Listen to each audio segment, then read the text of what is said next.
নানা উদ্যোগ আর আশার বাণী দিয়েও ঠেকানো যাচ্ছে না পুঁজিবাজারের পতন। টানা দরপতনে সূচকের সঙ্গে কমছে বাজার মূলধন, লোকসানে পড়ে বাজার ছাড়ছেন বিনিয়োগকারীরা।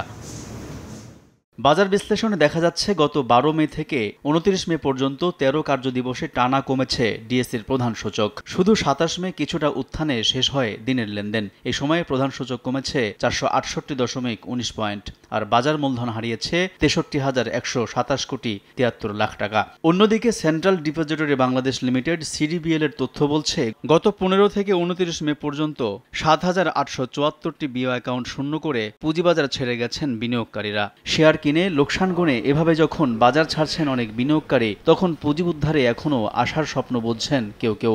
আমাদের তো আর অর্থ নেই, যা ছিল তো সব শেষ হয়ে গেছে। মেজরিটি লোকের পোর্টফোলিও শেষ, টাকা সম্পূর্ণ টাকা লস হয়ে গেছে। যেখানে আমাদের পার্শ্ববর্তী দেশের ইন্ডেক্স 1000 গুণ বেড়ে গেছে, আর আমাদের সেইখানে আমরা একেবারে তলানিতে আসছি।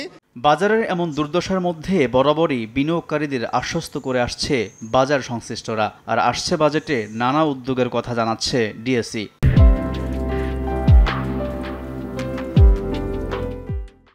সারা বিশ্বে কিন্তু এইভাবে উত্থান পতন আছে।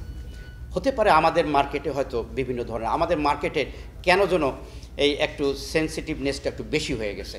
বিশ্লেষকরা বলছেন প্রতি বছর বাজেটের আগে আলোচনা হলেও দিন শেষে কিছুই থাকে না পুঁজিবাজারের জন্য।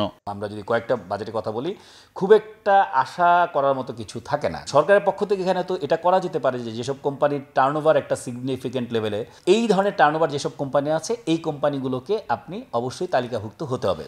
পতনের ধারাবাহিকতায় বুধবার সপ্তাহের চতুর্থ কার্যদিবসও বড় পতন দেখেছে ডিএসই ও সিএসসি। এদিন ডিএসইএক্স হারিয়েছে 50.35 পয়েন্ট, আর সিএসইএক্স কমেছে 95.38 পয়েন্ট। আলতাফ হোসাইন, সময় সংবাদ, ঢাকা।